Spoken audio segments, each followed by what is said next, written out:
तुमचा वेळ घेत नाही. पहिला प्रश्न तुमच्या समोर हा की राष्ट्रीय शाश्वत विकास शिखर संमेलन 2025 वर्ल्ड सस्टेनेबल डेव्हलपमेंट समिट 2025 कुठे पार पडली.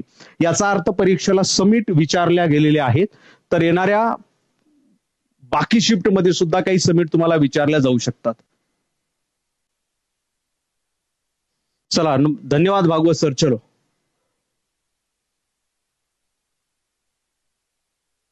चला बाकीचे प्रश्न मी घेतोय.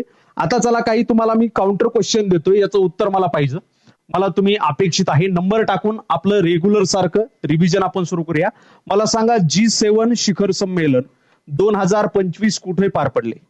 शिखर संमेलन G7 शिखर संमेलन. आता हे सगळे 2025च्या समिट आपण घेतोय. 2025 चे शिखर संमेलन घेतोय. कुठे पार पडले विचारलं जाऊ शकतं. मित्रांनो 46वे आशियान शिखर संमेलन आशियान शिखर संमेलन 2025 कुठे पार पडले विचारलं जाऊ शकतं. त्याच्यानंतर तुम्हाला हाही प्रश्न विचारला जाऊ शकतो की ब्रिक्स शिखर संमेलन जे आहे, ब्रिक्स शिखर संमेलन, हे शिखर संमेलन कुठे पार पडले. ज्यांना माहीत आहे म्हणजे जे विधान मी लिहिलेले याचा नंबर टाकायचा, समोर शिखर संमेलन टाकू शकता. परत एकदा हे जे सगळं लेक्चर घेतोय याची पीडीएफ जी आहे ही जी तयार होते, तुम्हाला लगेच लेक्चर झाले की 5 मिनिटात आपल्या टेलिग्राम चॅनलला टाकून देतो. त्यामुळे डिस्क्रिप्शन मध्ये टेलिग्राम चॅनलची लिंक आहे, तिथं जा. याच्या अगोदरचे झालेले काही नोंदणी आणि मुद्रांक शुल्कचे काही सेशन आहेत, त्याच्याही नोट्स आहेत, पीपीटी आहेत, त्याही तुम्ही डाउनलोड करा, हेही तुम्ही घेऊ शकता. त्याच्यानंतर तुम्हाला विचारलं जाऊ शकतं आणखी विश्व वायू शिखर संमेलन कुठे पार पडले. विश्व वायू शिखर संमेलन कुठे पार पडले. विश्व वायू शिखर संमेलन, विश्व वायू परिवहन म्हणू शकतो आपण त्याला, वायू नाही, वायू परिवहन शिखर संमेलन हे कुठे पार पडले विचारला जाऊ शकतो प्रश्न. किती झाले 4. तुम्हाला विचारला जाऊ शकतो एशिया सुरक्षा शिखर संमेलन कुठे पार पडले. एशिया सुरक्षा शिखर संमेलन हे सगळे 2025 शिखर संमेलन आपण पाहतोय बरं का, 2025. ठीक आहे. त्याच्यानंतर तुम्हाला विचारलं जाऊ शकतं बिमस्टेक शिखर संमेलन 2025 कुठे पार पडले. ठीक आहे, झालं 7. आणखी विचारलं जाऊ शकतं AI ऍक्शन शिखर संमेलन, जे की महत्वाचं 3रं शिखर संमेलन होतं या वर्षीचं, हे कुठे पार पडले. कंसामध्ये मी 3रे लिहितोय, कितवे आहे असं जर विचारलं तरी तुम्हाला उत्तर आलं पाहिजे. त्याच्यानंतर क्वाड शिखर संमेलन 2025 कुठे पार पडले. क्वाड शिखर संमेलन 2025 कुठे पार पडले. ठीक आहे, बस झाले 8. आता याचे उत्तर एक एक उत्तर आपण बघूया. G7चं शिखर संमेलन जे आहे हे पार पडलेलं आपल्याला पाहायला मिळतं कॅनडा. कुठे, कॅनडा येथे हे शिखर संमेलन पार पडलं. 46वे आशियान शिखर संमेलन जे आहे हे पार पडलं मित्रांनो क्वालालंपूर. क्वालालंपूर परीक्षेला आजच्या राजधान्या सुद्धा विचारलेल्या आहेत, ज्याचा सराव मी तुमच्याकडून घेणार आहे. क्वालालंपूर कुठं आहे, मलेशियाची राजधानी, मलेशिया इथं हे शिखर संमेलन पार पडलं. ब्रिक्स शिखर संमेलन रिओ दी जेनेरो या ठिकाणी पार पडलं. रिओ दी जेनेरो हे कुठे आहे, हे आपल्याला पार पडतं. जेनेरिओ म्हणा किंवा जेनेरो, जेनेरिओ लिहितो मी, रिओ दी जेनेरिओ, जेनेरो हे पार पडलं कुठे, ब्राझील देशामध्ये. पाठ करून टाकायचं परीक्षेला जाण्या अगोदर, येऊ प्रश्न न येऊ. विश्व वायू परिवर्तन शिखर संमेलन 2025 हे आपल्या भारतामध्ये पार पडलं, दिल्ली, भारत दिल्ली. एशिया सुरक्षा शिखर संमेलन जे आहे, एशिया सुरक्षा शिखर संमेलन हे सिंगापूरला पार पडलं.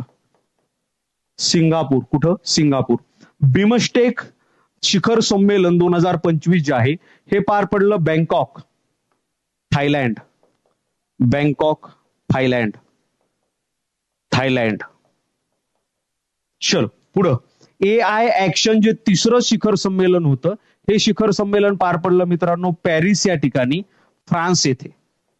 फ्रान्स हे महत्वाचं आहे बरं का, IMP, कारण AI वर आणखी एक प्रश्न होता महाराष्ट्रात जे AI धोरण राबवलं होतं त्याच्यावर. क्वाड शिखर संमेलन 2025 हे मित्रांनो भारत या ठिकाणी पार पडलं, भारतामध्ये. आणखी एक लक्षात घ्या, राष्ट्रमंडल व्यापार शिखर संमेलन, शेवटचं घेतोय मी, राष्ट्रमंडल व्यापार शिखर संमेलन हे नामिबिया या ठिकाणी पार पडलं. शिखर संमेलन हे नामिबिया आफ्रिका या ठिकाणी पार पडलं. नामिबिया आफ्रिका या ठिकाणी पार पडलं. चलो, समजतंय का रे सगळ्यांना? नक्कीच नागेश सर. चलो, समजतंय. चलायचं पुढं. असे प्रश्न परीक्षेला येत आहेत तर विचारले जाऊ शकतात. बॅच कशी घ्यायची तर डिस्क्रिप्शन मध्ये ऍपची लिंक आहे, तिथून जाऊन तुम्ही बॅच घेऊ शकता. बॅच कशी घ्यायची डिस्क्रिप्शन मध्ये ऍपची लिंक आहे, एसके एज्युकेशन, किंवा प्ले स्टोर वर जा, एसके एज्युकेशन तुम्ही सर्च करा, तिथून तुम्ही घेऊ शकता.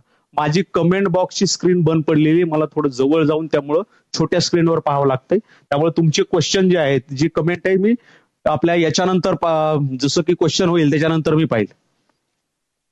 चलो, चला, हे झालं. हा, याची स्क्रीनशॉट घ्यायची गरज नाही जे म्हणतायत. ही लगेच पीपीटी मी 5 मिनिटात अपलोड करतो आपल्या टेलिग्राम चॅनलवर.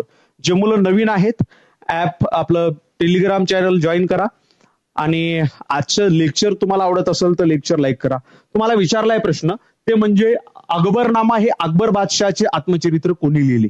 आता प्रश्न ऍज इट इज असा असेल का? नाही. आम्हाला फक्त मुलं सांगतात सर अकबरनामावर प्रश्न आला, त्यामुळं हे प्रश्न आम्ही स्वतः तयार करतोय. हे मी स्वतः तयार करतोय. फक्त तुमचे 1-2 म्हणजे हे असते की सर असं विचारलं होतं. ऍज इट इज ऑप्शन बी असतील असं नाही, हे ऑप्शन बी टाकलेले आहेत. चला, आणखी एक प्रश्न आला होता. मुघल बादशाह, पहिला भारतात येणारा मुघल बादशाह कोणता? पानिपतची पहिली लढाई झाली होती, तुम्हाला माहित आहे. आणि बाबरनं मुघल सत्तेचा पाया रोवला होता 1726 ला. असो, त्याच्याबद्दल नंतर चर्चा करू. इथं आपल्याला प्रश्न विचारलेला आहे की अकबरनामा हे अकबर बादशाहचे आत्मचरित्र कोणी लिहिले. मित्रांनो, तुम्हाला परीक्षेला प्रश्न विचारला जाऊ शकतो. जे मुघलकालीन पुस्तकं आहेत, या मुघलकालीन पुस्तकावर प्रश्न विचारला जाऊ शकतो. जसं की तुम्हाला प्रश्न विचारला जाऊ शकेल, बाबरनामा कोणी लिहिला? बघा, एक एक प्रश्न, त्याची उत्तरं तुम्ही कमेंटमध्ये बॉक्समध्ये देऊ शकता. त्याच्यानंतर तुम्हाला विचारलं जाऊ शकतं, हुमायूनामा कोणी लिहिला? हुमायूनामा कोणी लिहिला? हे हुमायूचं आत्मचरित्र आहे, म्हणजे त्याच्याबद्दलची त्याची जीवनी आहे. त्याच्यानंतर विचारलं जाईल की अकबरनामा कोणी लिहिला? अकबरनामा. ठीक आहे, हे मुघलकालीन पुस्तक आहेत बरं का. मुघलकालीन पुस्तक आहे, मुघलकालीन साहित्य म्हणू शकता. मुघलकालीन साहित्य ज्याच्यावर प्रश्न तयार होऊ शकतात, हे पाठ करायचे तुम्हाला. त्याच्यानंतर तुम्हाला विचारलं जाईल की जहागीरनामा कोणी लिहिला? जहागीरनामा कोणी लिहिला? ठीक आहे, चलो. 5 नंबर तुम्हाला विचारलं जाईल की आईन ए अकबरी हा ग्रंथ कोणी लिहिला? आईन ए अकबरी. बघा, फार महत्वाचे प्रश्न आहेत हे. त्याच्यानंतर तुम्हाला विचारलं जाईल की आलमगीरनामा कोणी लिहिला? आलमगीरनामा कोणी लिहिला? त्याच्यानंतर तुम्हाला विचारलं जाईल की पादशहानामा कोणी लिहिला? पादशहानामा वेगळा आणि बादशहानामा वेगळा. पादशहानामा कोणी लिहिला? बादशहानामा कोणी लिहिला? बस. आणखी फिरोजशाह तुगलकच्या दरबारामध्ये एक साहित्यिक होते, त्याने एक पुस्तक लिहिलं, तारीख हे फिरोजशाही. तारीख हे मध्ययुगीन इतिहासाचा भाग आहे. फिरोजशाही. आता याची उत्तर मी देतोय. बऱ्याच जणांना उत्तर माहिती आहे, ते कमेंटमध्ये उत्तर करत चला. नंबर टाका, उत्तर देत चला. ठीक आहे. हा, बाबरनामा हा जो ग्रंथ, हे जे पुस्तक आहे, हे स्वतः बाबरनं लिहिले. बरोबर आहे. आणखी एक प्रश्न, बाबरनामा हा मूळ कोणत्या भाषेमध्ये होता? मित्रांनो, बाबरनामा बाबरची जी मूळ भाषा आहे, चगताई भाषेमध्ये हा होता. हा तुर्क भागातली ही भाषा आहे, किंवा तुम्ही त्याला तुर्कीही म्हणू शकता, चगताई भाषा. आणि याचा अनुवाद करण्यात आला होता. अनुवाद लक्षात घ्या, बाबरनामाचा अनुवाद सम्राट अकबराच्या काळामध्ये, बादशाह अकबराच्या काळामध्ये याचा अनुवाद करण्यात आला. अनुवादाचं नाव आहे, म्हणजे त्या अनुवादित ग्रंथाचं नाव आहे, मला ठीक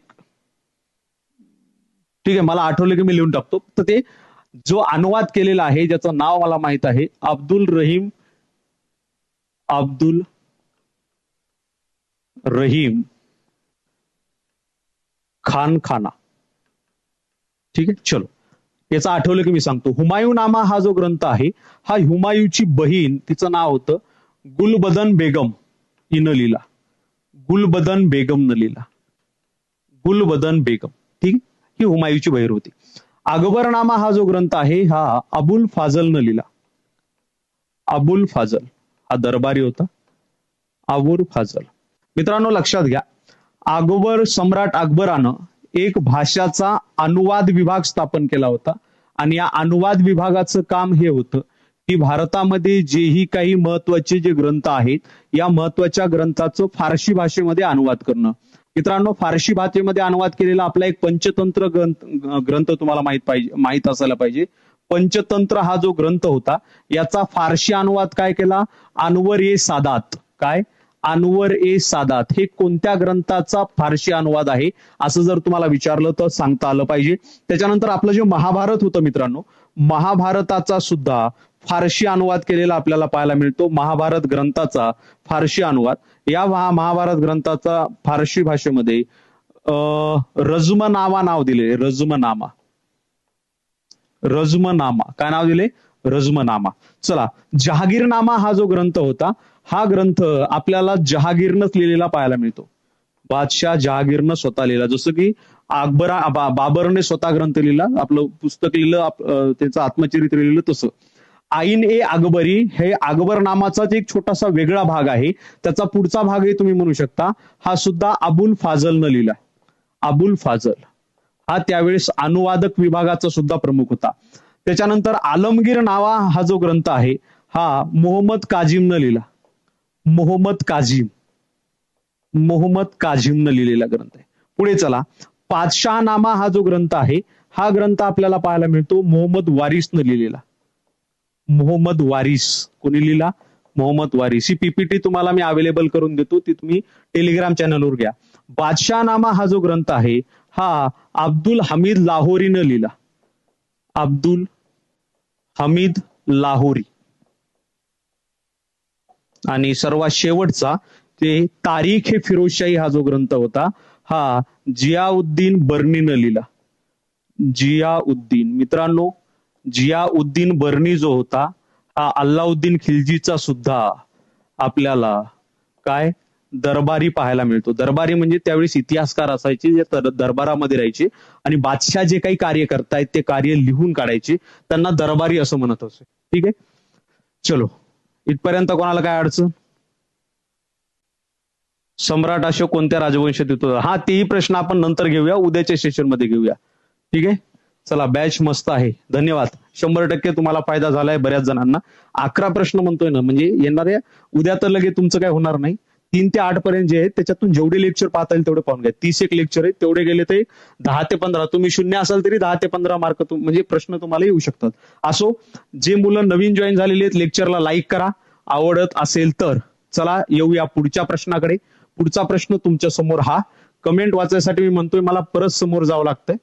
उद्या ती स्क्रीन व्यवस्थित करून घेतोय.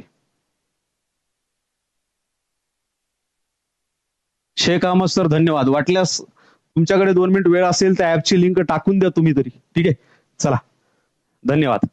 हा, बेकिंग सोडा या संयुगाचे रासायनिक सूत्र काय? आता तुम्हाला 2 पद्धतीचे प्रश्न विचारले जाऊ शकतील.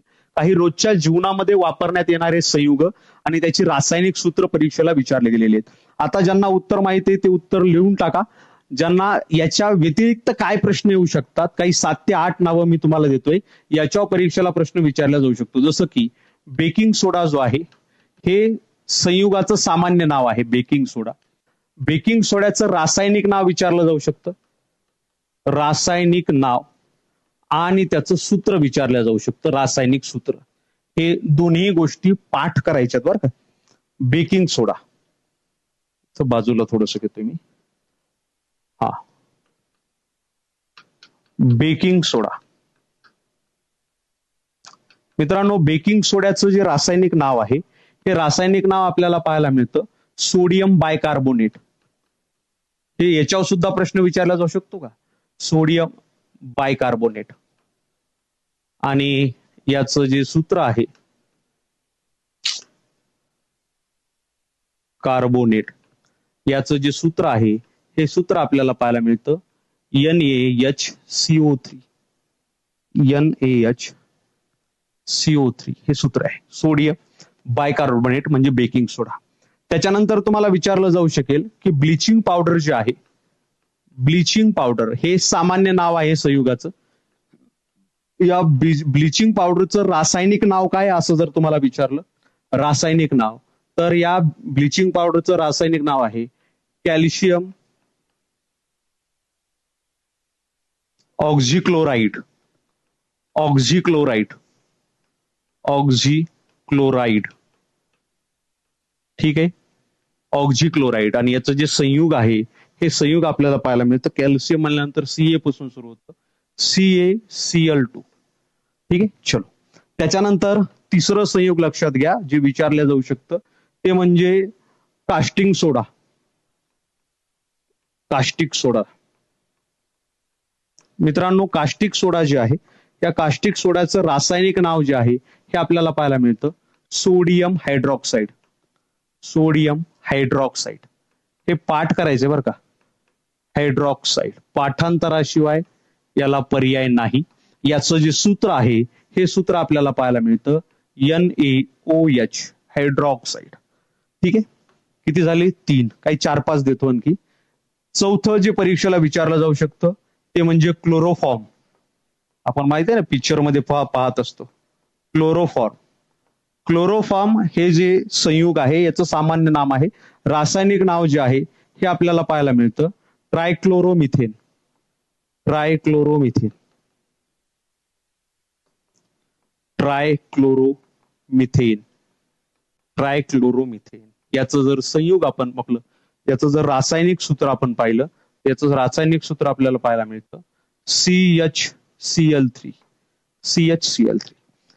त्याच्यानंतर 5 नंबर तुम्हाला विचारलं जाईल लाफिंग गॅस जो असतो, आपण खूप वेळा पाहिलेला आहे, म्हणजे लाफिंग गॅस, किंवा तुम्ही जर युट्यूबवर याचे व्हिडिओ बरेचसे पाहिले असतील.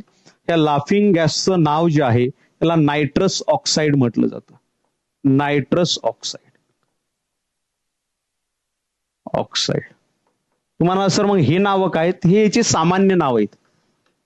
हे सामान्य नाव आहे आणि हे याचं रासायनिक नाव आणि हे त्याचं सूत्र. नायट्रस ऑक्साईडचं जे सूत्र आहे सर मित्रांनो, N2O आपल्याला पाहायला मिळतं. 5. आणखी 2 ते 3 देतोय बरं का, जे महत्वाचे मला वाटतात. त्याच्यानंतर तुम्हाला विचारलं जाईल जिप्सम. जिप्सम आपण ऐकलेले जिप्सम. जिप्समचं जे रासायनिक नाव आहे हे नाव आपल्याला पाहायला मिळतं calcium sulphate dioxide. Dioxide. Dioxide थोडं मोठं नाव आहे जिप्समचं. याचा जर फॉर्म्युला आपण पाहिला जिप्समचा, हा पाहायला मिळतो CuSO4H 2 पाण्याचे अणू आहेत 2H2. बस झालं एवढं. ठीक आहे, एक शेवटचं देतोय. 7 नंबर तुम्हाला विचारलं जाईल चुनखडी. मित्रांनो, चुनखडीचं जे रासायनिक नाव आहे हे रासायनिक नाव आपल्याला चुनखडीचं पाहायला मिळतं कॅल्शियम कार्बोनेट. काय? Calcium carbonate. अरे एक नाव राहिलं ना आणखी, हे खाण्याचा सोडा पाहिला आपण, बेकिंग सोडा. आता वॉशिंग म्हणजे कपडे धुण्याचा सोडा जे त्याला काय म्हणतात ते बघूया आपण. CaCO3 त्याला आपण चुनखडी कॅल्शियम कार्बोनेट म्हणतो. इथं मी लिहितोय धुण्याचा सोडा. धुण्याचा सोडा, निरमा ज्याला आपण म्हणतो सामान्य भाषेमध्ये. तर याचं नाव जे आहे हे नाव आपल्याला रासायनिक पाहायला मिळतं सोडियम कार्बोनेट. Sodium carbonate. आणि मित्रांनो लक्षात घ्या, याचं जे रासायनिक सूत्र आहे हे सूत्र आहे NaCO3. NaCO3. बेकिंग सोडा सोडियम बायकार्बोनेट आणि हा sodium carbonate. Sodium bicarbonate NaHCO3. NaHCO3 option क्रमांक 2 जे आहे ते तुमचं बरोबर आहे. याच्याबरोबर याच्यावर सुद्धा प्रश्न विचारले जाऊ शकतात. ठीक आहे, चलो. चला, हा बऱ्याच जणांनी उत्तर दिलेले आहेत. ठीक आहे ठीक आहे ठीक आहे. चला, इथपर्यंत कोणाला काय अडचण आहे का? चलायचं पुढच्या प्रश्नाकडे. चला पुढच्या प्रश्नाकडे. हा तुमचा पुढचा प्रश्न तुमच्या समोर. हा आचार्य चाणक्य हे रिकामी जागा महाजनपदामध्ये असलेल्या तक्षशिला या गुरुकुलात शिकत होते. आता एक दोन प्रश्न इथं तयार होतात. फक्त मुलांनी सांगितलं की सर महाजन पदावर प्रश्न आला होता, आचार्य चाणक्य कोणत्या महाजन पदामध्ये होते. तर मित्रांनो आता दोन प्रश्न जर आले तर त्याचे वेगवेगळे दोन उत्तर आपल्याला पाहायला मिळतात. फक्त महाजन पदावर जर प्रश्न आला, आचार्य चाणक्यांनी कोणत्या महाजन पदामध्ये त्यांची कर्मभूमी आहे, तर त्याचं उत्तर गेलं असतं मगध. मात्र कोणत्या महाजन पदामध्ये तक्षशिला हे या गुरुकुलामध्ये ते शिक्षक होते, तर याचं उत्तर आहे गांधार. मित्रांनो 16 महाजन पद हे प्राचीन इतिहासामध्ये आपल्याला पाहायला मिळतात. महाजन पदावर दोन शिफ्टला आज प्रश्न आले होते. याचा अर्थ पुढच्या शिफ्टला सुद्धा काही प्रश्न महाजन पदावर विचारले जाऊ शकतात. मुद्रांक शुल्क, मुद्रांक विभागावर आज एकही प्रश्न नव्हता, लक्षात घ्या. आता काही गोष्टी लक्षात ठेवा. महाजन पदे म्हणजे काय, 2 मिनिटं, मला एक 5 मिनिटं तुमचे द्या. तुमचा हा मुद्दा मी क्लिअर करतो. प्रश्न कोणते विचारले जाऊ शकतात येणाऱ्या 4 ते 5 दिवसामध्ये हे तुमचं क्लिअर करतो. महाजन पदे म्हणजे काय, तर मित्रांनो प्राचीन इतिहासामध्ये साधारणतः इसवी सन पूर्व 600व्या शतकामध्ये 600 इसवी सन पूर्व 600 या कालखंडामध्ये मित्रांनो उत्तर भारतामध्ये जे 16 राज्य होते त्याला आपण 16 महाजनपद असं म्हणत असू. तर मित्रांनो काही महत्वाची महाजनपद आणि त्याची काही वैशिष्ट्ये तुम्हाला देतोय. जसं की मित्रांनो या महाजनपदाचे पुरावे आपल्याला जैन ग्रंथामध्ये आणि बौद्ध ग्रंथामध्ये सापडतात. जसं एक महाजनपद जे सर्वात मोठं महाजनपद आहे त्याचं नाव आहे मगध. मगध महाजनपदाची राजधानी, इकडे मी राजधानी देतो, जी राजधानी जर विचारली तर तुम्हाला माहित पाहिजे राजगृही जी आहे ही याची राजधानी होती. यालाच म्हणजे ही मगध साम्राज्याची राजधानी. आणि मगध ही आचार्य चाणक्य यांची कर्मभूमी होती. त्यामुळे जर त्यांची कर्मभूमी कुठे म्हटलं तर मगध महाजनपदामध्ये, आणि ते शिकवायला कुठे होते म्हटलं तर गांधार म्हणजे तक्षशिला तिची राजधानी होती. त्याच्याबद्दल पुढे आपण चर्चा करूया. मित्रांनो हे सर्वात मोठे महाजनपद होते. परीक्षेला जर विचारलं 16 महाजनपदापैकी सर्वात मोठे महाजनपद कोणते, उत्तर आहे मगध. त्याच्यानंतर दुसरं महाजनपद लक्षात घ्या, त्याचं नाव आहे अंग महाजनपद. याची राजधानी जर विचारली, अंग महाजनपदाची राजधानी चंपा आपल्याला पाहायला मिळते.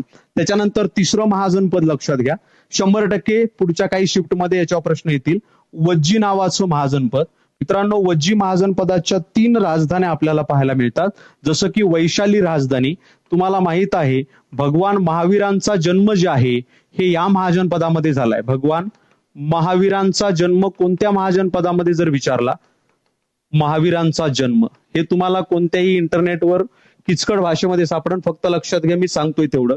भगवान महावीरांचा जन्म वज्जी या महाजनपदामध्ये झालाय.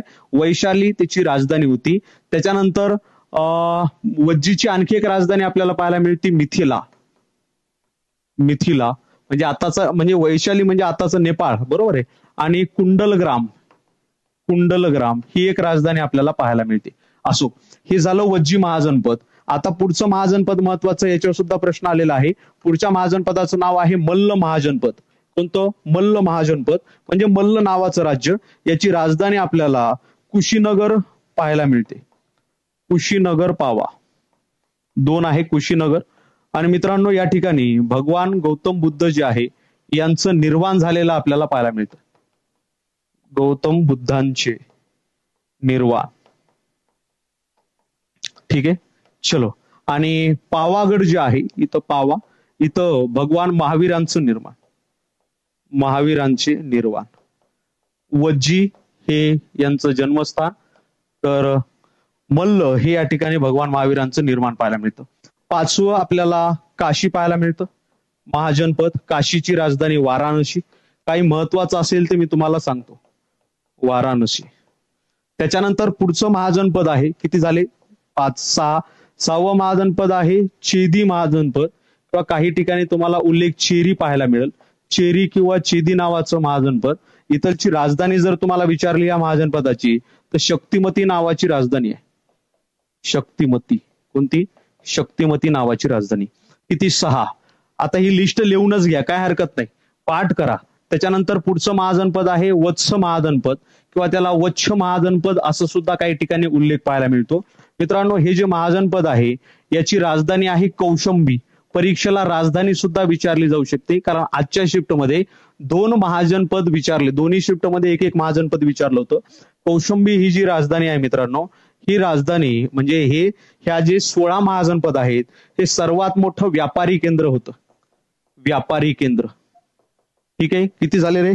7. आणखी 7 द्यायला काही वेळ लागणार नाही. 8वं महाजनपद आपल्याला पाहायला मिळतं पांचाल. पांचाल महाजनपद. मित्रांनो, पांचाल महाजनपदाची जी राजधानी आहे, ही राजधानी आपल्याला पाहायला मिळते. 2 राजधानी आपल्याला इथे पाहायला मिळतात, उत्तर पांचाल आणि दक्षिण पांचाल.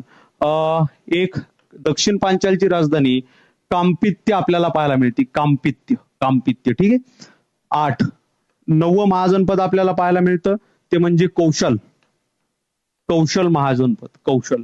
याची राजधानी जर तुम्हाला विचारली या महाजनपदाची, तर श्रीवस्ती ही राजधानी आहे. श्रीवस्ती म्हणजे सध्याचं अयोध्या. आणि मित्रांनो लक्षात घ्या, कौशल ही जी राजधानी ही जी महाजनपद आहे, ह्या महाजनपदामध्ये म्हणजे आपण असं म्हणूया की सर्वाधिक गौतम बुद्धांचे उपदेश जे आहेत, बुद्धांचे सर्वाधिक उपदेश कोणत्या महाजनपदामध्ये आपल्याला पाहायला मिळतात? तर हे पाहायला मिळतात अयोध्या म्हणजेच कौशल महाजनपद. किती झाले? 9. 10वं महाजनपद लिहून घ्या. 10वं महाजनपद आहे कुरु. कोणतं महाजनपद? कुरु. या कुरुची राजधानी क्षेत्र तुम्हाला जर विचारलं, इंद्रप्रस्थ ही त्याची राजधानी क्षेत्र आहे. म्हणजे सध्याची दिल्ली तुम्ही म्हणू शकता. सध्याची दिल्ली म्हणू शकता. दिल्ली आणि मेरठचा काही प्रदेश. त्याच्यानंतर पुढचं महाजनपद आहे 11 नंबर. पुढचं महाजनपद आहे शूरसेन. हे शूरसेन महाजनपद जे आहे मित्रांनो, या शूरसेन महाजनपदाची राजधानी आपल्याला पाहायला मिळते मथुरा. मथुरा शूरसेन महाजनपदाची राजधानी. त्याच्यानंतर 12वं महाजनपद आपल्याला पाहायला मिळतं अवंती. मित्रांनो, अवंती हे जे महाजनपद आहे, या महाजनपदाची राजधानी तुम्हाला जर विचारली, तर ह्या महाजनपदाची राजधानी आपल्याला उज्जैन पाहायला मिळते. आणि दक्षिण अवंतीची राजधानी माहिष्मती. 2 राजधानी आहेत. माहिष्मती. मित्रांनो, ही माहिष्मती आणि बाहुबली मधली माहेशपती, त्या दोन्हीचा कुठेही काहीही संबंध नाही. त्यामुळे कन्फ्युज होऊन जाऊ नका. ती माहेशमती वेगळी, ही माहेशमती वेगळी.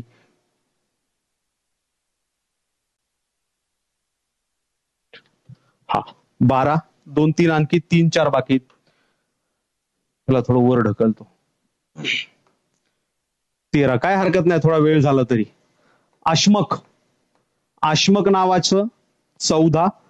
मत्स्य नावाचं महाजनपद 15 नंबर. कंभोज नावाचं महाजनपद, मोहित कंभोज नाही. आणि 16 गांधार नावाचं महाजनपद. आता हे 4 महाजनपद एका मिनिटात सलग घेतोय. आश्मक नावाचं महाजनपद, याची राजधानी पोतना किंवा पोटील आपल्याला पाहायला मिळते. मत्स्य नावाचं महाजनपद, याची राजधानी विराटनगर. विराटनगर राजस्थान, जयपूर सध्याचं. कंबोज याची राजधानी राजौरी. मित्रांनो, हे घोड्याच्या व्यापारासाठी प्रसिद्ध होतं. घोड्याच्या व्यापारासाठी प्रसिद्ध केंद्र होतं. आणि शेवटची गांधार, याची राजधानी तक्षशिला, सध्याचा पाकिस्तान आणि रावळपिंडीचा प्रदेश. पाकिस्तानचा प्रदेश म्हटलं तरी चालेल. आणि मित्रांनो, या ठिकाणी विद्येसाठी हे तक्षशिला प्रसिद्ध होतं. आणि या तक्षशिलेमध्ये जे कौटिल्य आहेत, चाणक्य आहेत, हे त्या ठिकाणी विद्यार्थ्यांना शिकवायचे. यांची कर्मभूमी विचारली असती तर मगध जे सर्वात मोठं महाजनपद आहे हे उत्तर असलं असतं. आणि यांचे जर मेन यांचं शिक्षण, यांनी शिक्षण कुठं घेतलं आणि कुठं शिकवलं असं जर विचारलं परीक्षेमध्ये, तर याचं उत्तर तुमचं असणार आहे गांधार नावाचं महाजनपद, ज्याची राजधानी तक्षशिला. तक्षशिला हे राजधानी क्षेत्र होतं. ठीक आहे, चलो. मुघल साम्राज्याची माहिती समीर सर याच्या अगोदर दिली, काही लेक्चर मध्ये दिलेली आहे. आज आलेल्या प्रश्नाबद्दल आपण डिस्कस करतोय. मी आता उशिरा जॉईन झाले काही. चला घ्या तुमचा पुढचा प्रश्न. पुढचा प्रश्न तुमच्यासाठी हा, मालदीव या देशाची राजधानी कोणती आहे? परीक्षेला प्रश्न आलेला आहे. 2 प्रश्न आले होते. एक मला वाटते मालदीवची आणि दुसरी आता आठवत नाही, विद्यार्थ्यांनी टाकलं होतं. परीक्षेला प्रश्न आलेले आहेत. चला उत्तर द्या फास्ट. चंद्रगुप्त मौर्यच्या दरबारामध्ये होते, म्हणजे चंद्रगुप्त मौर्यालाच त्यांनी गादीवर बसवलं होतं. ठीक आहे. चला, मालदीव या देशाची राजधानी. आता काही भारताच्या आसपासच्या देशाच्या राजधानी इथं मी तुम्हाला सांगतोय. काही जणांना दिसत असेल, काही जणांना दिसत नसेल. ज्यांना दिसत नाही त्यांनी रिवाईज करा. 2 मिनिटं मी रिवाईज करतोय, ऐकून घ्या फक्त. आणि ज्यांना थोडं झूम करून दिसत असेल त्यांनी त्या ठिकाणी पाहून घेऊ शकता. काही महत्वाच्या राजधान्या ज्या परीक्षेला वारंवार विचारल्या जातात. अफगाणिस्तानची राजधानी काबूल, आर्मेनियाची राजधानी येरेवन हे नाही विचारणार. अझरबैजानची राजधानी बाकू हे विचारलं जाऊ शकतं. बहरीनची राजधानी मनामा, बांगलादेशची राजधानी ढाका, भूटानची राजधानी थिम्पू, ब्रुनेईची राजधानी बंदर सेरी बेगवान, कंबोडियाची राजधानी नोम पेन, त्याच्यानंतर चीनची राजधानी बीजिंग, सायप्रसची राजधानी निकोरिस, त्याच्यानंतर हे नाही विचारणार, जॉर्जियाची राजधानी तिबिलिसी, भारताची राजधानी नवी दिल्ली, इंडोनेशियाची ही जकार्ता विचारलं जाऊ शकतं. इंडोनेशियाची राजधानी जकार्ता, इराणची राजधानी तेहरान. बरोबर आहे, हे तेहरान IMP आहे, कारण आता तुम्हाला माहित आहे इथं युद्धजन्य परिस्थिती आहे, विचारलं जाऊ शकतं. त्याच्यानंतर इराकची राजधानी बगदाद. हे रिवाईज करतोय, ज्यांना पाठ आहे ते सोडून द्या, फक्त कानावर येऊ द्या. ज्यांना दिसत नाही त्यांनी फक्त रिवाईज करून घ्या.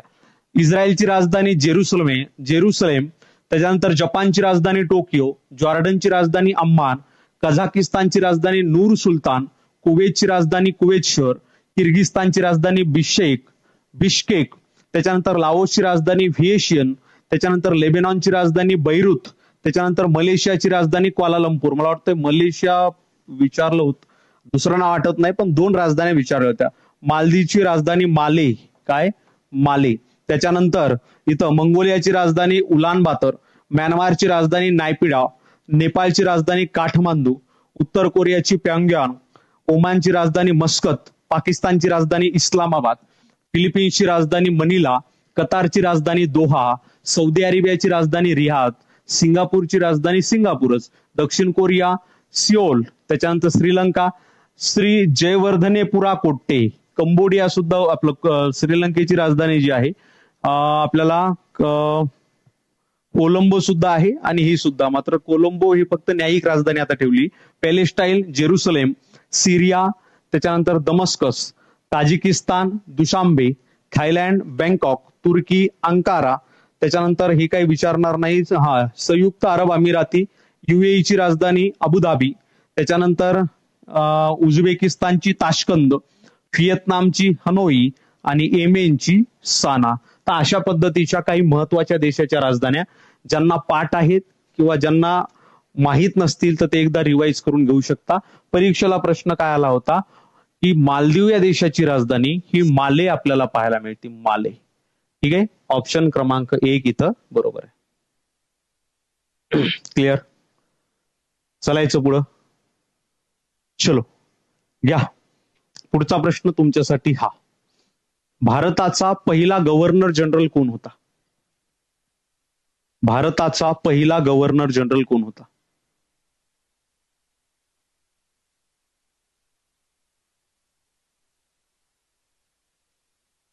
चला, लक्षद्वीपचं घेतलेलंच आहे मी तुमचं अगोदरचं सेशन. चला याचं उत्तर द्या, लगेच आपण एक्सप्लेनेशन करूया.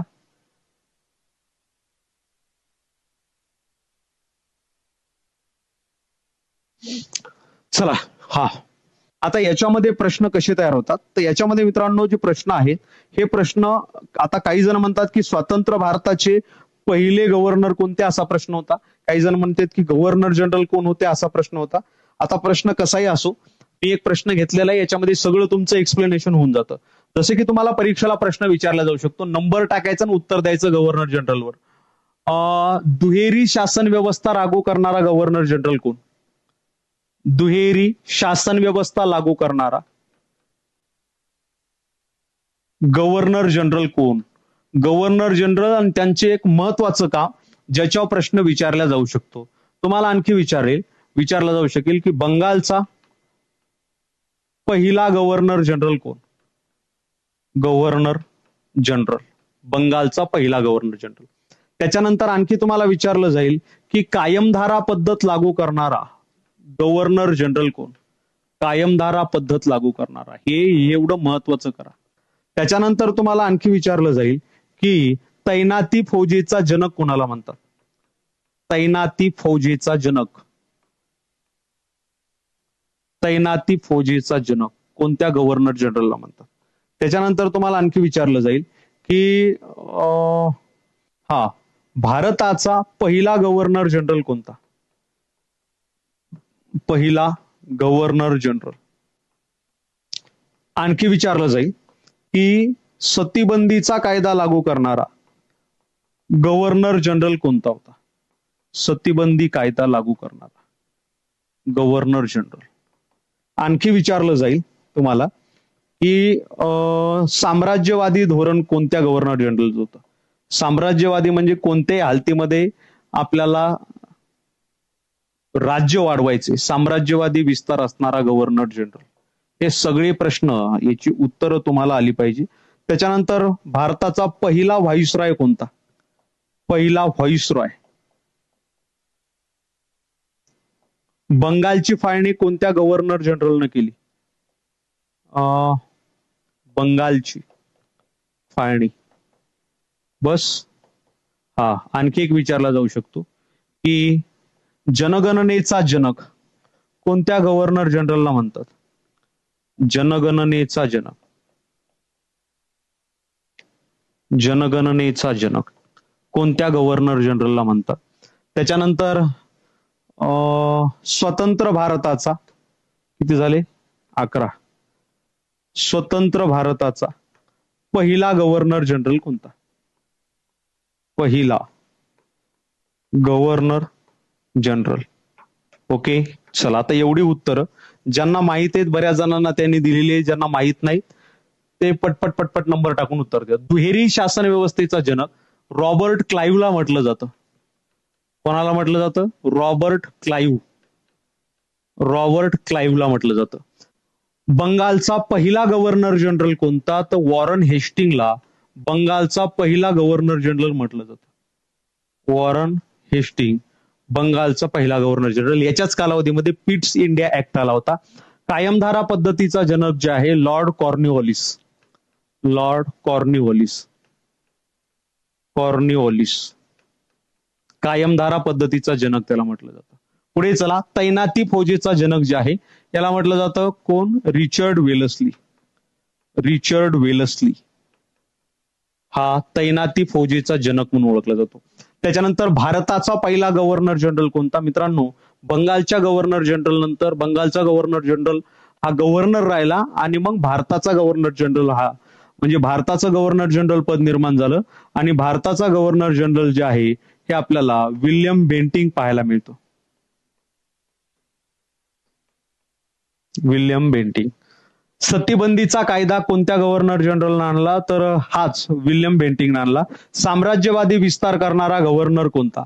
आता हे गव्हर्नर जनरल नाही, हा गव्हर्नर होता आणि नंतर ही जनरल पद नंतर निर्माण झालं. साम्राज्यवादी विस्ताराचा साम्राज्यवादी विस्तार कोणत्या गव्हर्नर जनरलचं धोरण होतं.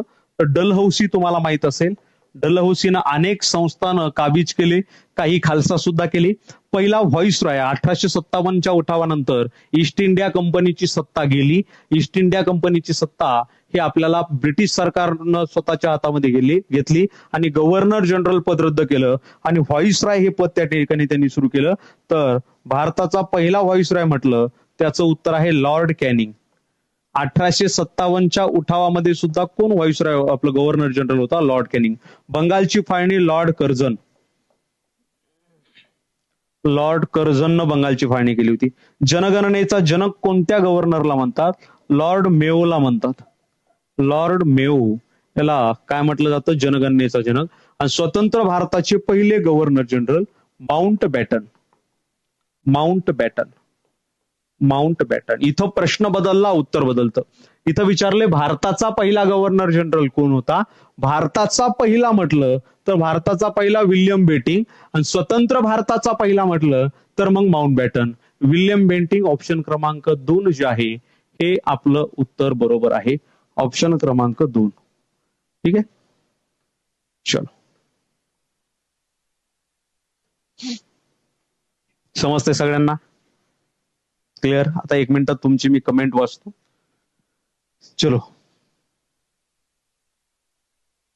गायकवाड सर स्वतंत्र भारताचा पहिला गव्हर्नर जनरल राजगोपालाचारी नाही, राजगोपालाचारी हे पहिले भारतीय गव्हर्नर जनरल होते. 1947 ला भारत स्वतंत्र झाल्यानंतर माउंट बॅटन हेच भारताचे गव्हर्नर जनरल होते. लक्षात घ्या. पहिले भारतीय म्हटलं तर राजगोपालाचारी. चलो चला घ्या. पहिले भारतीय म्हटले तर राजगोपालाचारी. या पुढचा प्रश्न. कुर्ग कर्नाटक राज्यातील ब्रह्मगिरीच्या टेकड्यांमध्ये कोणत्या नदीचा उगम होतो? परीक्षेला आलेला प्रश्न आजच्या. द्या उत्तर द्या फास्ट.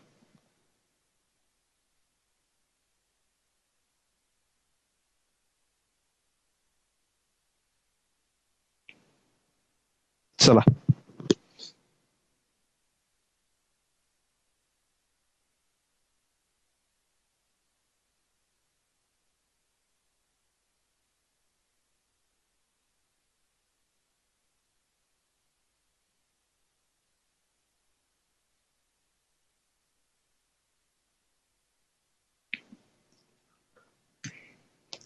आता तुम्हाला काही महत्वाच्या नद्या देतोय आणि या नद्यांचं उगमस्थान तुम्हाला सांगायचंय.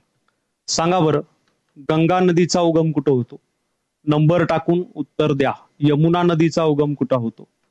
सिंधू नदीचा उगम कुठं होतो? सिंधू. ब्रह्मपुत्रा नदीचा उगम कुठं होतो? ब्रह्मपुत्रा. त्याच्यानंतर 5 नंबर, झेलम नदीचा उगम कुठं होतो? त्याच्यानंतर रावी नदीचा उगम कुठं होतो? चला खाली येऊया. नर्मदा नदीचा उगम कुठं होतो? तापी नदीचा उगम कुठं होतो? बघा हे प्रश्न आलेले बरं का, सिंगल लाईन क्वेश्चन आहे. गोदावरी नदीचा उगम कुठं होतो? भीमा नदीचा उगम कुठं होतो? हे पाठ करावंच लागेल. हे आलेले प्रश्न आहेत. भीमा. त्याच्यानंतर तुम्हाला विचारलं जाईल कृष्णा नदीचा उगम कुठं होतो? 11. 12. तुम्हाला विचारलं जाईल कावेरी नदीचा उगम कुठं होतो? कावेरी नदीचा उगम. हे काही महत्वाचे प्रश्न ज्याच्यावर तुम्हाला परीक्षेला प्रश्न विचारले जातात. आणखी काय राहिलं? तापी वगैरे घेतले ना. हा आता एक एक एक एक बघा मित्रांनो. गंगा नदीचा उगम हा गंगोत्री या हिमनदीपासून होतो. गंगोत्री कुठं आहे ते? हिमालय पर्वतामध्ये, उत्तराखंड राज्यामध्ये, उत्तर काशी जिल्ह्यामध्ये आपल्याला गंगोत्री पाहायला मिळतं. इथं शॉर्ट फॉर्म मध्ये युके लिहितोय. युके ह्या शब्दाचा अर्थ युनायटेड किंगडम तुम्ही घेऊ नका. युके शब्दाचा अर्थ तुम्ही उत्तराखंडच घ्या. यमुना नदीचा उगम होतो यमुनोत्री या ठिकाणी. यमुनोत्री हे जे ठिकाण आहे मित्रांनो, हे ठिकाण आपल्याला उत्तराखंड राज्यामध्ये उत्तर काशी जिल्ह्यामध्येच पाहायला मिळतं. गंगोत्री या हिमनदीपासून गंगा नदीचा उगम होतो. सिंधू नदीचा उगम हा बोखरचू या हिमनदीपासून होतो. बोखरचू हिमनदी. आणि बोखरचू हिमनदी जी आहे ही आपल्याला तिबेटमध्ये पाहायला मिळते. परीक्षेला प्रश्न विचारला जाऊ शकतो. ब्रह्मपुत्रा नदीचा जो उगम आहे, ब्रह्मपुत्रा नदीचा उगम आपल्याला तिबेटमध्ये पाहायला मिळतो. तिबेटमध्ये. तिबेटमध्ये ज्या ठिकाणाहून ब्रह्मपुत्रा नदीचा उगम होतो त्या ठिकाणाचं नाव जे आहे, कोणत्या हिमनदीतून होतो असं जर तुम्हाला विचारलं तर आता मला आठवत नाही बरं का. जस्ट काय हरकत नाही, थोडस स्पेस द्या, मी तुम्हाला नंतर उत्तर सांगतो. झेलम नदीचा उगम हा वैरीनाग सरोवरामध्ये होतो. वैरीनाग कुठं आहे हे? श्रीनगर. श्रीनगर. रावी नदीचा उगम जो आहे हा आपल्याला रोहतांग खिंडीमध्ये पाहायला मिळतो. रोहतांग खिंड. आता हे कसं आहे, ब्रह्मपुत्राचं तोंडावर नाव आहे पण ते काय होतं, पुढं सांगत जात असताना एखादा क्वेश्चन आपलं एखादा जे बीट आहे हे लक्षातून जातं, मात्र ते आहे मी लक्षात येईल लगेच. रोहतांग खिंड जी आहे हे आपल्याला हिमाचल प्रदेशमध्ये पाहायला मिळते. शॉर्ट फॉर्म मध्ये HP लिहिलं. नर्मदा नदीचा उगम जे आहे हा अमरकंटक या ठिकाणी होतो. मित्रांनो अमरकंटक हे जे ठिकाण आहे, अमरकंटक हे जे ठिकाण आहे हे विंध्य पर्वतामध्ये आपल्याला विंध्य आणि सातपुडा पर्वताच्या भागामध्ये पाहायला मिळतं. मध्य प्रदेशमध्ये याचा उगम होतो. तापी नदीचा उगम जो आहे हा सातपुडा पर्वतामध्येच मुलताईच्या सरोवरामध्ये होतो. मुलताई सरोवर कुठं होतो? मुलताई सरोवर मध्य प्रदेश राज्यामध्येच याचा उगम होतो. गोदावरी नदीचा उगम तुम्हाला माहित आहे हा ब्रह्मगिरीच्या टेकड्यामध्येच होतो. ब्रह्मगिरीच्या टेकड्या कुठे? त्र्यंबकेश्वर नाशिक या ठिकाणी. त्र्यंबकेश्वर. ठीक आहे, इथं नाशिक लिहितोय. त्याच्यानंतर भीमा नदीचा उगम जे आहे हा आपल्याला पाहायला मिळतो भीमाशंकर या ठिकाणी. भीमाशंकर. त्याच्यानंतर इथं विचारलं जाईल कृष्णा नदीचा उगम जो आहे हा महाबळेश्वर या ठिकाणी होतो. महाबळेश्वर. त्याच्यानंतर कुर्ग जिल्ह्यामध्ये, कुर्ग कर्नाटक राज्याच्या जिल्ह्यामध्ये ब्रह्मगिरीच्या टेकड्यामध्ये कावेरी नदीचा उगम होतो. त्याच्यानंतर तुम्हाला जर विचारलं की वर्धा नदीचा उगम कुठं होतो, वर्धा. वर्धा नदीचा उगम बैतूल जिल्ह्यामध्ये होतो. बैतूल जिल्ह्यामध्ये होतो. आणि कुठं आहे हे? मध्य प्रदेश राज्यामध्ये. तर अशा पद्धतीनं काही नद्या आणि त्यांची उगमस्थानं तुम्हाला माहीत पाहिजे. क्लिअर? समजते सगळ्यांना? हा.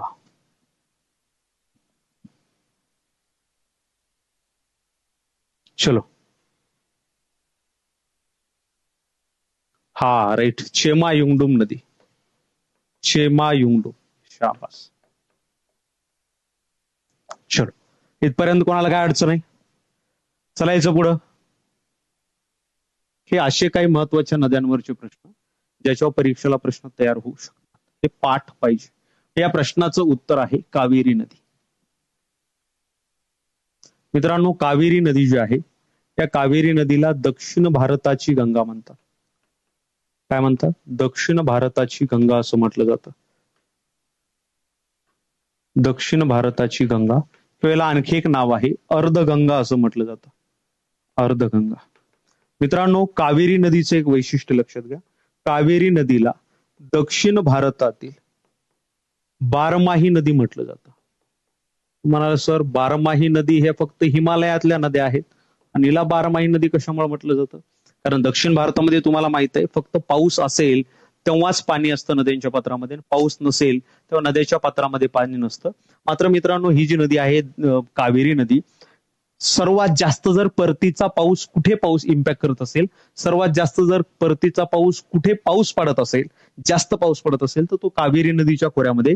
त्यामुळे कावेरी नदीच्या पात्रामध्ये वर्षभर आपल्याला पाणी दिसतं, म्हणून याला दक्षिण भारतातील बारमाही नदी असं म्हटलं जातं. आणि याला कावेरी नदी खोरं जे आहे याला दक्षिण भारताचे धान्याचे कोठार म्हणतात. दक्षिण भारताचे धान्याचे कोठार म्हणतात. धान्याचे कोठार. ओके. चलो, इथपर्यंत कोणाला काय अडचण? चलायचं पुढं. गोदावरीला दक्षिण गंगा म्हणतात सर, हिला दक्षिण भारताची गंगा म्हणतात. दोन्ही वेगवेगळे शब्द आहेत. म्हणजे अर्थ जरी तिचा एकच येत असेल तरी दोन्ही वेगवेगळे शब्द आहेत. चला, जे मुलं नवीन जॉईन झालेत लेक्चर लाईक करा. आणखी उद्या जे काही सेशन होईल प्रयत्न करतो उद्या सुद्धा तुमच्या समोर येण्याचा. ते सेशन आपण कव्हर करूया. चलायचं राईट. शिवसमुद्रम धबधबा कावेरी नदीवर. या पुढचा प्रश्न तुमच्या समोर हा.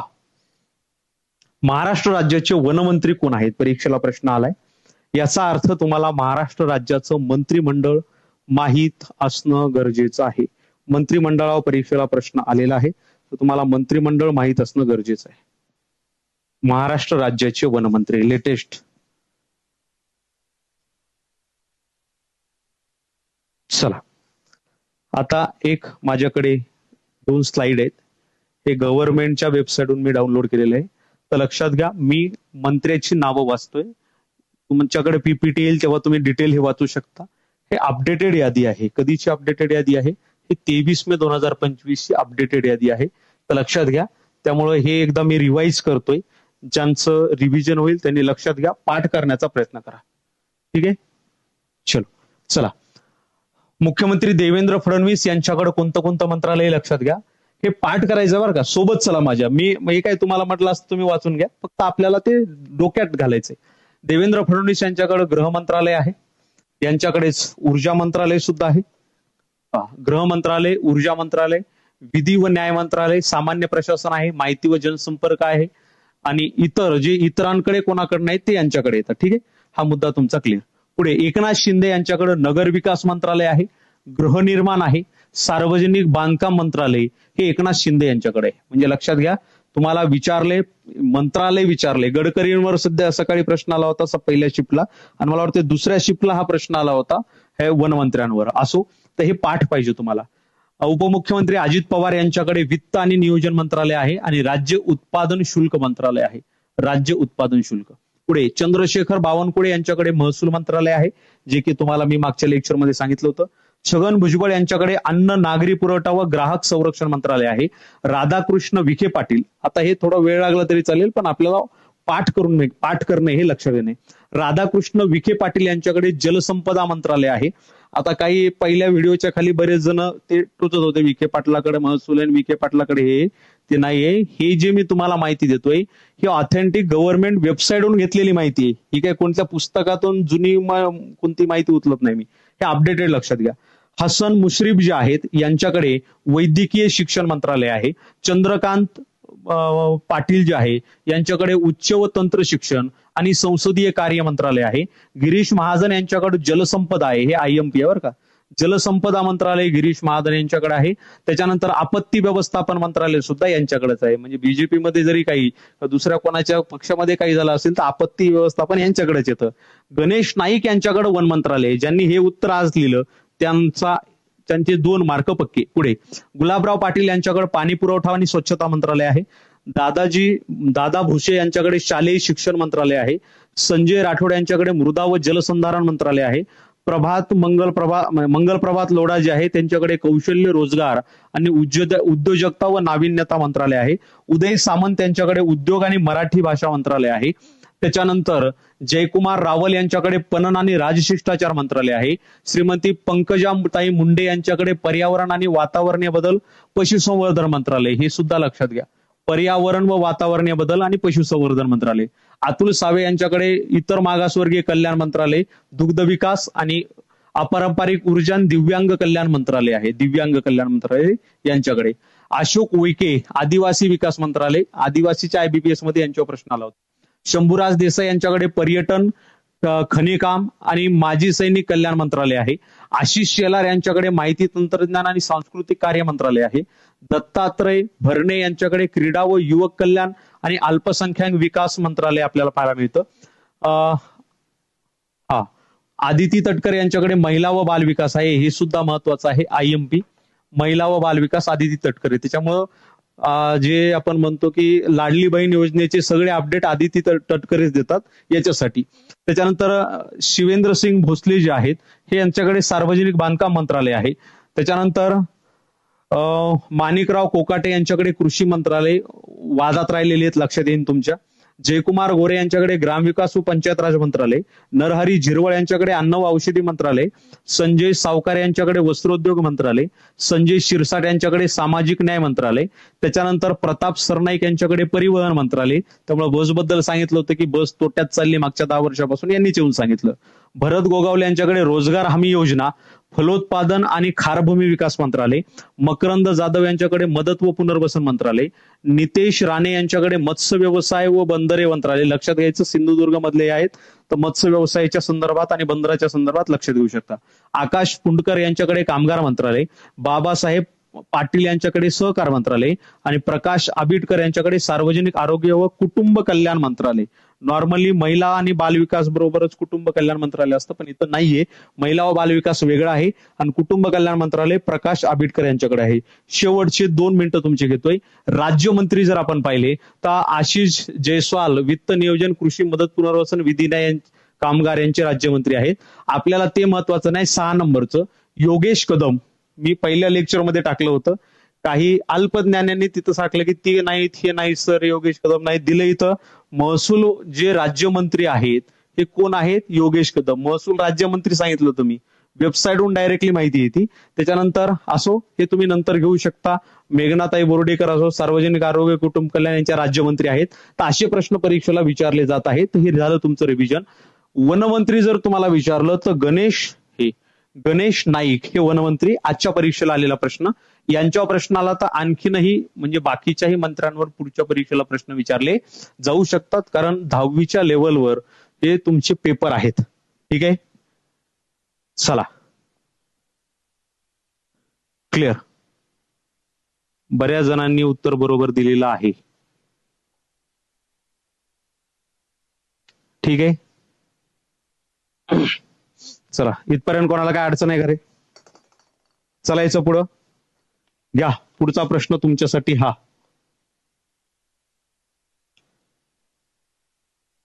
रेबीज हा रोग खालीलपैकी कोणत्या वाहकामुळे होतो? आता मला माहित नाही प्रश्न नेमका कसा विचारलाय. रेबीज रोग कोणत्या वाहकामुळे होतो, कोणत्या व्हायरसमुळे होतो का कशामुळे होतो? मला वाटतं वाहकच विचारलं होतं. वाहकच विचारलं होतं. चला द्या उत्तर.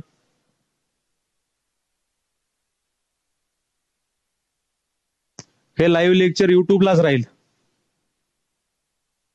युट्यूबलाच राहील. चला आता काही रोग आणि त्याची वाहक परीक्षेला विचारले जाऊ शकतात. रोग व वाहक ते वाहून नेण्याचं काम कोण करतं असे परीक्षेला प्रश्न असतात. जसं की येल्लो फिवर जे आहे, येल्लो फिवर डिसीज, याचा वाहक कोण आहे विचारला जाऊ शकतो. मलेरियाचा वाहक कोण आहे, मलेरिया विचारलं जाऊ शकतं. त्याच्यानंतर तुम्हाला विचारलं जाईल की जो प्लेग रोग आहे, या प्लेग रोगाचा वाहक कोण आहे. त्याच्यानंतर हत्ती रोग आहे, या हत्ती रोगाचा वाहक कोण आहे. आणि शेवटी कॉलरा, कॉलराचा वाहक कोण आहे. हे महत्वाचं तुम्ही लक्षात ठेवा. इथं वाहक विचारलाय. रेबीज हा कुत्र्यापासून होतो, याचा वाहक सुद्धा कुत्रा आहे. येलो फिवर हा जो रोग आहे हा एडिसन इजिप्ती या डासापासून होतो. Edison aegypti, aegypti. ठीक आहे. त्याच्यानंतर मलेरिया हा जो रोग आहे, हा रोग एनोफिलस मॉस्किटो, एनोफिलस मॉस्किटो या डासापासून होतो. हे त्याचा वाहक आहे मॉस्किटो. त्याच्यानंतर प्लेगचा वाहक कोण आहे. प्लेगचा वाहक उंदीर आहे आणि पिसू आहे. प्लेगचा वाहक. हत्ती रोग हा जो रोग आहे हा क्युलेक्स पासून होतो. क्युलेक्स याचा वाहक आहे. त्याच्यानंतर कॉलरा हा जो रोग आहे याचा वाहक आपल्याला घरमासी पाहायला मिळते. काय पाहायला मिळते, घरमासी पाहायला मिळते. आता तुम्हाला जर प्रश्न पडला असेल की सर कोणता रोग आणि हा रोग कोणत्या कोणत्या विषाणूपासून होतो, तर याच्या अगोदरचे मी काही लेक्चर घेतलेले, 2-3 लेक्चर. मला वाटतंय आपलं नोंदणी आणि मुद्रांक विभागाचं 3रं किंवा 4थं लेक्चर असेल. या लेक्चरमध्ये मी रोग आणि त्या रोगाची वाहक हे तिथं व्यवस्थित घेतलेलं होतं. तर तिथून तुम्ही बघू शकता, तिथून तुम्ही घेऊ शकता बाकीच्या कंटेंट. एवढं फक्त मी देतोय की हे वाहक आहेत किंवा हे वाहक नाहीत, तर तुम्हाला त्या पद्धतीनं विचारला जाऊ शकतं. ठीक आहे. चला तर आता भरपूर वेळ झालाय. काय एक प्रश्न घेऊ आणखी. चला घेऊ एक प्रश्न शेवटचा घेऊ. चला घ्या तुमच्यासाठी पुढचा प्रश्न. खालीलपैकी कोणते अभयारण्य हे मानव निर्मित आहे. खालीलपैकी कोणते अभयारण्य हे मानव निर्मित आहे. अभयारण्यावर सुद्धा प्रश्न आहे. आणखी एक प्रश्न विचारण्यात आला होता की लोकमान्य टिळक जे आहेत त्या लोकमान्य टिळकांचं पहिलं वृत्तपत्र कोणतं. मित्रांनो लोकमान्य टिळकांचं वृत्तपत्र हे मी मागच्याच मला वाटतं पहिल्या किंवा दुसऱ्या सेशन मध्ये घेतलेले आहे. म्हणजे आपण 5 मागचे जे लेक्चर घेतले नोंदणी आणि मुद्रांक विभागाचे, त्या 5 लेक्चर मधून किमान आजच्या परीक्षेमध्ये 7 ते 8 प्रश्न मला दिसले दोन्ही-तिन्ही शिफ्ट मध्ये बरं का. चलो चालायचं घ्या.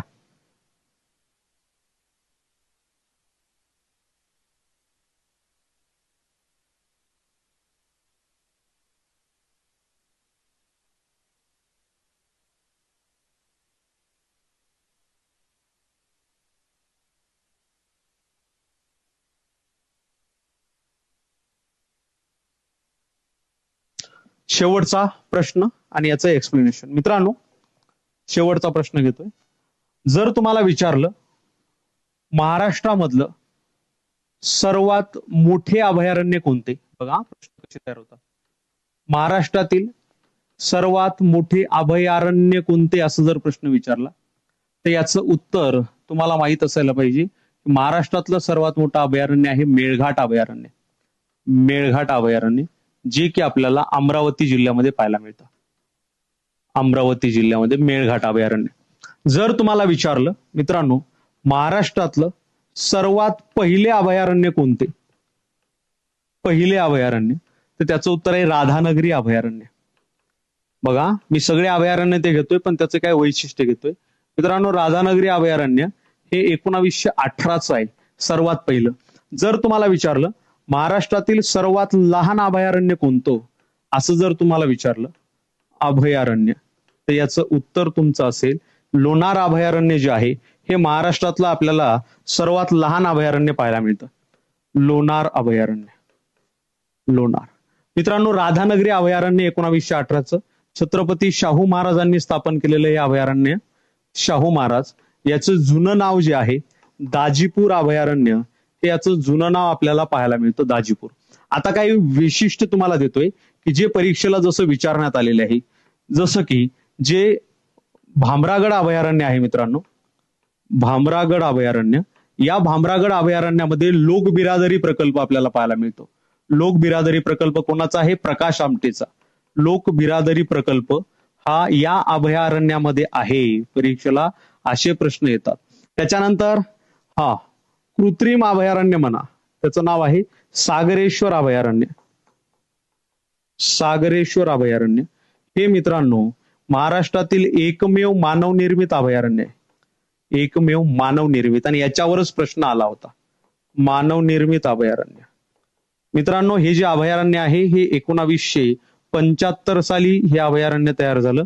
मित्रांनो, या अभयारण्याचं नामकरण जे आहे हे नामकरण आपल्याला पाहायला मिळतं यशवंतराव चव्हाण अभयारण्य. यशवंतराव चव्हाण अभयारण्य. चव्हाण अभयारण्य. ठीक आहे. त्याच्यानंतर मित्रांनो एक कर्नाळा अभयारण्यावर प्रश्न विचारला जाऊ शकतो. कर्नाळा अभयारण्य जे आहे हे महाराष्ट्रातील सर्वात पहिले पक्षी अभयारण्य म्हणून ओळखले जाते. सर्वात पहिले पक्षी अभयारण्य. ठीक आहे. चलो, असे काही महत्वाचे प्रश्न अभयारण्यावर विचारले जाऊ शकतात. आता थोडीस रिवाइज करूया महत्वाचे अभयारण्य आणि ते कुठे आहेत. ठीक आहे. चला, जसं की तानसा अभयारण्य, आता हे रिवाइज करतोय, लक्षात ठेवून द्या. तानसा अभयारण्य, तुंगारेश्वर अभयारण्य हे पालघर जिल्ह्यामध्ये, ठाणे जिल्ह्यामध्ये. कर्नाळा अभयारण्य हे पहिलं पक्षी अभयारण्य आपल्याला महाराष्ट्रातलं पाहायला मिळते रायगड जिल्ह्यामध्ये. फणसाड सुद्धा रायगड जिल्ह्यामध्ये. मालवण हे महाराष्ट्रातील एकमेव सागरी अभयारण्य, बरं का, एकमेव सागरी अभयारण्य, त्याचं नाव आहे मालवण. राधानगरी हे महाराष्ट्रातलं सर्वात जुनं अभयारण्य. सागरेश्वर हे कृत्रिम अभयारण्य सांगली जिल्ह्यामध्ये. कोयना आणि चांदोली हे आपल्याला पाहायला मिळतात सातारा जिल्ह्यामध्ये.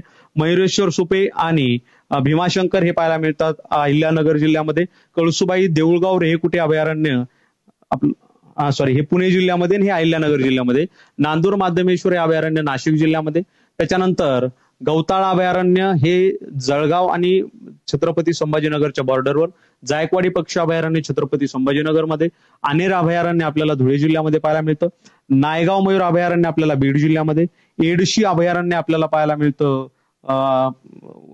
धाराशिव जिल्ह्यामध्ये. माळडोक हे आपल्याला सोलापूरमध्ये. किनवट नांदेड. पैनगंगा टिपेश्वर इसापूर यवतमाळ. काटेपूर्णा अभयारण्य आपल्याला पाहायला मिळतं कुठे? तर हे पाहायला मिळतं वाशिम जिल्ह्यामध्ये. ज्ञानगंगा अंबाबरवा लोणार आपल्याला पाहायला मिळतं बुलढाणा जिल्ह्यामध्ये. नरनाळा अभयारण्य अकोला जिल्ह्यामध्ये. मेळघाट गुगामल जे राष्ट्रीय उद्यान आहे मेळघाट अभयारण्य अमरावती जिल्ह्यामध्ये. त्याच्यानंतर पेंच अभयारण्य आपलं पेंच राष्ट्रीय उद्यान नागपूर जिल्ह्यामध्ये. ताडोबा अंधारी राष्ट्रीय उद्यान हे आपल्याला पाहायला, व्याघ्र प्रकल्प आणि राष्ट्रीय उद्यान सुद्धा चंद्रपूर जिल्ह्यामध्ये. घोडझरी अभयारण्य चंद्रपूर जिल्ह्यामध्ये. चपराळा भामरागड हे गडचिरोली जिल्ह्यामध्ये. आणि नवेगाव हे राष्ट्रीय उद्यान आहे. नागझिरा अभयारण्य आपल्याला पाहायला मिळतं गोंदिया जिल्ह्यामध्ये. तर अशा पद्धतीनं आपलं हे जे सेशन आहे हे सेशन या ठिकाणी आज आपण कंडक्ट केलं. तुम्हाला जर लेक्चर आवडलं असेल तर लाईक करा, तुमच्या मित्रांपर्यंत पोहोचवा.